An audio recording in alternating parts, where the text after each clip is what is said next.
রাতটা কবরখানার মতো নিস্তব্ধ। বাইরে মাঝে মাঝে শুধু কুকুরের করুণ ডাক ভেসে আসছে। আয়ান বিছানার এক কোণে মাথা চেপে ধরে বসে আছে। তার প্রতিটি শ্বাস যেন ভারী পাথর। তিথি বিছানার অন্য কোণে প্রাণহীন পুতুলের মতো গুটিসুটি মেরে আছে। ঘরের মধ্যে নীরবতা নয়, যেন পাথরের মতো জমাট বাঁধা আতঙ্ক। কিছুক্ষণ পর আয়ান পেটে বাতাস টেনে নিয়ে একটি লম্বা ভারী দীর্ঘশ্বাস ফেলল। এভাবে বসে থাকলে চলবে না। সে ধীরে তিথির দিকে ঘুরল। তিথি তাকে ঘুরতে দেখে ভয়ে ঠোঁট কামড়ে ধরে কাঁদো কাঁদো মুখ করে ফেলল। এই বুঝি চর পড়বে তার গালে। তিথিকে অবাক করে দিয়ে আয়ান অবিশ্বাস শান্ত গলায় বলল, তিথি, সত্যি করে একটা কথা বলতো, তুই আমার গায়েতে কিভাবে এলি? তিথি আয়নার কথায় মাথা গুঁজল। কিভাবে বলবে যে শুধুমাত্র তাকে শাস্তি দিতে গিয়ে আজ এই সর্বনাশ। এই কাণ্ড জানার পর আয়ান শান্ত থাকবে? কখনো না। মেরে তো মাসকালাই ডাল বানিয়ে দিবে। এখন বাড়িতেও নেই যে বাবার কাছে আশ্রয় নিব। এখন অন্য শহরে, অন্য এলাকায়। সে এই ছোট্ট ঘরে আয়ানের সাথে আক্ষরিক অর্থের বন্দি। তিথিকে চুপ করে থাকতে দেখে আয়নের গলায় স্বর আরও শান্ত, কিন্তু বিপজ্জনক হয়ে উঠল। কি হলো তিথি, বলো। চুপ করে আসিস কেন? তিথি কোনো রকম গলায় সুর এনে আমতা আমতা করে বলল, মানে আমি জানি না আয়ান ভাইয়া। আয়ান এবার ধমকের স্বরে যেন বিষ ঢেলে দিল। জানিস না মানে? হাওয়া থেকে উড়ে এসেছিস নাকি? হেঁটে গাড়িতে না উঠলে তো আর উঠতে পারতি না। এখন ভালোই ভালোই বলছে, বল তুই কিভাবে আমার গাড়িতে এলি? না হলে আজ রাতে বালিশ চাপা দিয়ে শ্বাসরোধ করে মেরে তোর লাশ এখানেই ফেলে আমি দেশ ছেড়ে পালাবো। আয়ানের সেই ভয়ঙ্কর ধমকে তিথি চমকে উঠে কেঁপে গেল। শেষমেশ আয়ানের মৃত্যুর ভয় শুনে সে ভয়ে জলদি জলদি সব কিছু বলতে শুরু করলো, যা শুনে আয়ানের চোখে আক্ষরিক অর্থে কপালে উঠল। আয়ান ক্রোধে উন্মুক্ত হয়ে মুহূর্তে হাত উঁচিয়ে তিথিকে মারতে গেলে তিথি সিলের মতো আর্তনাদ করে দু হাত দিয়ে মুখ ঢেকে বাচ্চাদের মতো করে বলল, না আয়ান ভাইয়া, মেরো না প্লিজ, ব্যথা লাগবে। ব্যথা লাগলে আমি জোরে জোরে কান্না করব। তিথির সেই আর্জি আর হুমকি মেশানো কথা শুনে আয়ানের উঠে আসা হাতটা ঠিক সেখানেই জমে গেল। সে আগে নিজের হাতের আঙুলগুলো মুচড়ে একাকার করলো। তিথির এই ছেলে মানসিক ভুলের জন্য আজ তাদের এত বড় সর্বনাশ হলো। আয়ানের ইচ্ছে করছিল তিথিকে ইচ্ছে মতো আছড়ে ফেলে মারতে, কিন্তু এখন মারলে তিথি প্যাপু করে চিৎকার করবে আর গ্রামের মানুষ শুনলে নেগেটিভ মাইন্ডে নিবে। আয়নের সব কিছু ভেবে কোনো মতে নিজের রাগ গিলে ফেলে বিছানার এক কোণায় ধপাস করে মৃতদেহের মতো শুয়ে পড়ল। সারাদিনের ক্লান্তি, অপমান আর উত্তেজনা সব মিলে সে মুহূর্তে অবসন্ন হয়ে পড়ল। তিথি আয়নকে অচেতনের মতো শুয়ে থাকতে দেখে তার মুখের দিকে সাবধানে উকি দিল এবং দেখল ঘুমিয়ে আছে। তিথি বড় বড় শ্বাস নিয়ে স্বস্তির নিঃশ্বাস ফেলল এবং মনে মনে বলল, শালা গোমরামুড়ি, খালি কথায় কথায় গায়ে হাত তুলিস। আজ আমি বিপদে পড়েছি বলে এত শান্ত থাকলাম, না হলে বাড়িতে থাকলে তোকে নুন পানি ছাড়া কাঁচা চিবিয়ে খেতাম। খানবাড়িতে শখের স্তূপ নেমে এসেছে, শত শত মানুষের ভিড়, কিন্তু সেই ভিড়ের আওয়াজকেও ছাপিয়ে যাচ্ছে হৃদয় ভাঙা কান্নার শব্দ। পোস্ট মোমেন্ট শেষে তিথির নিথর দেহটা সাদা কাপড়ে মুড়িয়ে খাটিয়া উপর শুইয়ে রাখা হয়েছে। আনোয়ার খান নিজের সমস্ত শক্তি দিয়ে আশিক খানকে ধরে আছেন। আশিক খান তখন পাগলের মতো বুক চাপড়ে চিৎকার করছেন, ও আল্লাহ, আমার ফুলের কলির মতো মেয়েটার সাথে এত বড় জুলুম হলো। আল্লাহ, তুমি আর কড়াই গন্ডায় বিচার করো। আমার মেয়েটা, সে আর আমাকে বাবা বলে ডাকবে না, কোনো আবদার করবে না। আরিফুল খানও গুমড়ে কেঁদে উঠে আশিক খানকে ধরে আসেন। আরশি এক কোণায় দেওয়ালের সাথে মিশে গিয়ে নীরবে ফুঁপিয়ে যাচ্ছে। তার চোখ কাঁদতে কাঁদতে লাল টকটকে হয়ে গেছে। রৌদ্র আশিককে ফোন করে নিশ্চিন্ত করে দিয়েছে যে সে আসছে। বাড়ির শোকার্ত সদস্যরা সবাই শুধু জানে তাদের বড় ছেলে রৌদ্র দেশে ফিরছে। তার উপস্থিতিতে হয়তো শোকার্ত পরিবেশে কিছুটা শক্তি পাওয়া যাবে। কিন্তু একটি জিনিস গুরুত্বপূর্ণ গোপন তথ্যটি শুধু আরশির কাছেই ছিল। সে জানে রৌদ্র একা আসছে না, সাথে তোরাও আসছে। আরশির মনে দ্বিধা, তিথির মৃত্যু যেমন কষ্ট দিচ্ছে তেমনই চিন্তা হচ্ছে রৌদ্র আর তোরাকে দেখে বাড়ির এই বিপর্যয় কেমন হবে। আর শিহাব এই দৃশ্য দেখে কি সে শান্ত থাকবে, নাকি আবার সব হারিয়ে পাগলামি শুরু করবে? এই ভয়াবহ চিন্তাটাই আরশির কলিজাটা চির ধরিয়ে দিচ্ছে। শিহাব আরশির দিকে দৃষ্টি ফেরালো, দেখলো মেয়েটার চেহারা শুকিয়ে গিয়েছে, চোখ দুটো অস্বাভাবিকভাবে ফোলা। শিহাব ধীরে ধীরে আরশির দিকে এগিয়ে এসে নিঃশব্দে তার পাশে দাঁড়ালো।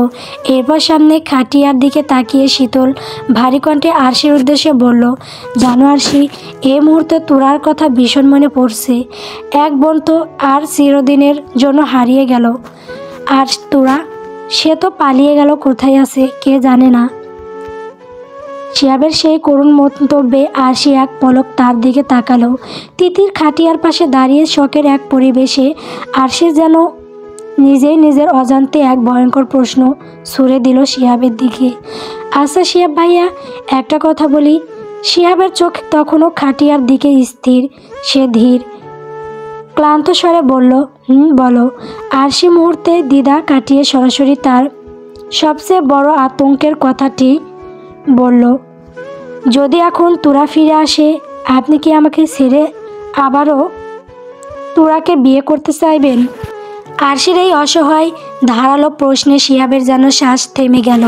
সে যেন পাথরের মতো সেখানে থমকে গেল। ধীরে ধীরে সে চোখ ঘুরিয়ে আরশির লাল ফোলা চোখের দিকে তাকালো। আরশি তখন নিজের চরম পরিণতি জানার জন্য ভয়ঙ্কর দৃঢ়তা নিয়ে শিহাবের দিকে তাকিয়ে আছে। আরশির এই কথাই উত্তর দেওয়াটা শিহাবের কাছে এক আকাশ পরিমাণ কঠিন মনে হলো।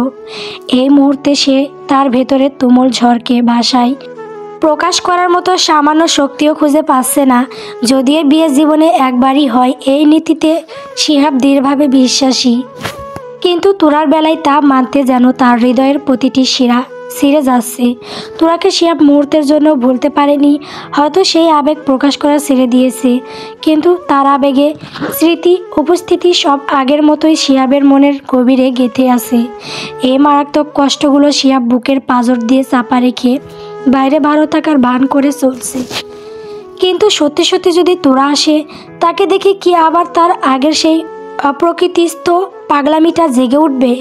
আবারও কি তোরাকে জোর করে পাওয়া সেই পুরনো জেদ মাথা চড়া দিয়ে উঠবে? আবারও কি সে তোরাকে দেখে দুর্বল হয়ে পড়বে? এমন ভাবতেই শিহাবের ভেতরটা যেন তীব্র যন্ত্রণায় মুচড়ে গেল। তার গলায় কাছে কিছু একটা দলা পাকিয়ে গেল। তাই শিহাব কোনো উত্তর দিতে পারল না। আরশি শিহাবের সেই জোটের নীরবতা দেখে মুহূর্তেই বুঝে নিল তার ভেতরের যুদ্ধটা। আরশি আর চাপ না দিয়ে অত্যন্ত শান্ত কিন্তু দৃঢ় কণ্ঠে বলল, ভালোবাসা একটা খুব পবিত্র জিনিস, কিন্তু সেই ভালোবাসা পবিত্রতা ধরে রাখতে সবাই পারে না। কেউ সেই ভালোবাসাটাই পাগলের মতো জোর করে আদায় করতে চায়, যেটাকে আসলে পাগলামি বলা হয়, ভালোবাসা নয়। আরশি তখন খাটিয়ার দিকে চোখ ফিরিয়ে অজস্র জল কণ্ঠে বলল, সেই ভালোবাসাটাই পবিত্র, যেই ভালোবাসার মানুষটাকে অন্যজনের পাশে হাসতে দেখে তার সুখ কামনা করে শান্তিতে বলতে পারে, তুমি সুখে আছো, এতেই আমি খুশি, এর থেকে বেশি কিছু চাই না আমি। এই সামান্য আত্মত্যাগটুকুই একজন মানুষের পবিত্র ভালোবাসা বলা হয়। এই সামান্য কথাটুকু সবাই বলতে পারে না শিহাব ভাইয়া, কিন্তু কেন জানি আমার বিশ্বাস হয় আপনি ভালোবাসাটাকেও পবিত্র ধরে রাখতে পারবেন এবং এই কথাটুকুও বলতে পারবেন। আরশির অসাধারণ গভীর কথায় শিহাবের হৃৎপিণ্ডটা যেন মুচড়ে উঠল। কিন্তু শখের আবহে আরশি কেন এই জীবনবোধের কথাগুলো বলল, তা শিহাব এক মুহূর্তের জন্য বুঝে উঠতে পারছিল না। শিহাব সেই রহস্যের কিনারা করার জন্য আরশির দিকে তৎক্ষণাৎ ঘুরে কিছু বলতে যাবে, তার আগেই আরশি মুখ ফিরিয়ে সেখান থেকে দ্রুত সরে গেল। শিহাব বরফের মূর্তির মতো সেখানে স্তব্ধ হয়ে দাঁড়িয়ে থাকলো। তার কানে শুধু আরশির সেই আত্মত্যাগের কথাগুলো প্রতিধ্বনিত হচ্ছিল, আর সে বারবার ভাবতে থাকলো, আরশি আজ হঠাৎ তাকে এমন কঠিন সত্য কেন বলে গেল। রৌদ্র আর তোরা তখনও রাস্তায়, গাড়িতে বাইরে প্রচণ্ড যানজট, গাড়ি এক ফোঁটা নড়ছে না। তোরা অবিরত ফুপিয়ে কান্না করতেই আছে। রৌদ্র শক্ত চেষ্টা করেও তাকে শান্ত করতে পারছে না। জ্যাম যখন দীর্ঘস্থায়ী রূপ নিল, শকে ও উদ্বেগে তোরার ধৈর্যের বাঁধটা যেন হুট করে ভেঙে গেল। তোরা কোনো কথা বলার সুযোগ না দিয়েই যেন দম আটকে আসছে। গাড়ি থামা মাত্রই দরজা খুলে রাস্তায় নেমে পড়ল। রৌদ্র কিছু বোঝার আগেই তোরা পাগলের মতো জ্যামের মাঝখান দিয়ে ছুটল। রৌদ্র গাড়ি থেকে নেমে তোরার পিছনে ছুটল। ততক্ষণে তোরা অনেক দূরে চলে গেছে। রৌদ্র বুঝতে পারল তোরা নিজেকে নিয়ন্ত্রণ করতে পারছে না, তাই আর না ছুটে গাড়িতে ফিরে এসে নিঃশ্বাস ফেলল। তোরা জ্যামের অনেক সামনে এসে একটা সিএনজিতে উঠে পড়ল। তোরা সেই সিএনজিকে একদম বাড়ির মূল ফটকের সামনে এসে থামিয়ে চালককে ভাড়া না দিয়েই ঝড়ের বেগে বাড়ির দিকে দৌড় দিল। পিছন থেকে হতভম্ব চালক গলা ফাটিয়ে চিৎকার করলো, আরে ম্যাডাম, আমার ভাড়াটা তো দিয়ে যান। ততক্ষণে তোরা সব অপেক্ষা করে উঠানোর চলে এসেছে। তোরা দৌড়ে একদম তিথির খাটিয়ার সামনে এসে আচমকা থমকে দাঁড়ালো। সামনে সাদা কাপড়ে মোড়ানো তার বোনের নিথর দেহ। মুহূর্তে সবার চোখ সেই ক্ষিপ্ত তোরার দিকে পড়ল। শিয়াব এক মনে খাটিয়ার দিকে তাকিয়েছিল। হঠাৎ শিয়াবের চোখ পড়ল খাটিয়ার সামনে দাঁড়িয়ে থাকা তোরার দিকে। মুহূর্তে শিয়াবের চোখ অবিশ্বাসের দোলা চলে স্থির হয়ে গেল। আশিক খান নিজের মেয়েকে দেখে দূর থেকেই বুক ফাটা গলা ভাঙা আর্তনাদ করে ডাক দিলেন, তোরা মারে, ও মা তুই আসছিস? মারে, আমার বুকে আয়। আমার যে কলিজাটা ছিঁড়ে যাচ্ছে, তুষের আগুনের মতো জ্বলছে। আয়, আমার বুকে আয়, আমার কলিজাটা একটু ঠান্ডা করে দিয়ে যা। আমার এক মেয়ে চলে গেছে, তুই যাস না রে মা। আশিক খানের ডাক তোরা দৌড়ে এসে বাবাকে জড়িয়ে ধরল। তনুজা খানও তাড়াতাড়ি এসে চিৎকার করে জড়িয়ে ধরলেন। আরফা আরশিও দৌড়ে এসে যোগ দিল। তিথির নিথর দেহের পাশে তখন খান বাড়ির সবাই মিলে এক বুক ফাটা করুণ কান্নার বৃত্তি তৈরি করলো। তোরা সেই হাহাকারের মাঝখানে দাঁড়িয়ে পাগলের মতো চিৎকার করে বলল, বাবা, আমার কলিজার টুকরা বোন তিথি কই? ওকে ডাক দাও, বলো তোর বোন এসেছে। আর ওই সাদা কাপড়ে মোড়ানো লাশটা কার? আমাদের বাড়িতে কেন? হ্যাঁ, আমার বোন তিথি কোথায়? ওকে ডাক দাও। তোরা সেই অবিশ্বাস আর আক্রোশ মেশানো প্রশ্নে কেউ কিছু বলল না। তারা শুধু মাথা ঠুকে চিৎকার করে কাঁদতে লাগলো। আরশি কান্নার মাঝে কাঁধের ওপর দিয়ে খেয়াল করলো রৌদ্রকে দেখতে পাচ্ছে না। রৌদ্র কোথায়? এই ভাবনার মাঝে আরশির চোখ গেল বাড়ির গেটের দিকে। অপেক্ষাকৃত দামি একটি গাড়ি ধীরে ধীরে প্রবেশ করছে। শিহাব বিশাল ধাক্কা খেয়ে পাথরের মতো দাঁড়িয়েছিল। এই অকল্পনীয় মুহূর্তে তোরা যে সত্যি সত্যি এসে পড়বে তা সে ভাবেনি। শিহাবের শরীর ভেতর থেকে বাইরে পর্যন্ত অসহায়ের মতো কাঁপতে লাগলো। হঠাৎ শিহাবের চোখ গেল সে গেট দিয়ে ঢোকা গাড়িটির দিকে। শিহাব চোখ বড় করে তাকালো, আর পর মুহূর্তেই গাড়ি থেকে নেমে এলো রৌদ্র। শিহাবের মাথার শিরাগুলো যেন বিদ্যুৎ স্পষ্ট হলো। তোরাকে অনুসরণ করে রৌদ্রও কেন আসলো? শিহাবের মস্তিষ্ক যেন এই মুহূর্তে চূড়ান্তভাবে নিয়ন্ত্রণের বাইরে চলে যাচ্ছে। আর সে সেই বিভ্রান্তিকর দৃশ্য অপেক্ষা করে একমাত্র আশ্রয়ের খোঁজে প্রাণপণে দৌড়ে গিয়ে রৌদ্রকে জড়িয়ে ধরল এবং তার বুকে হাউমাউ করে কান্নায় ভেঙে পড়ল। গল্প নির্লজ্জ ভালোবাসা।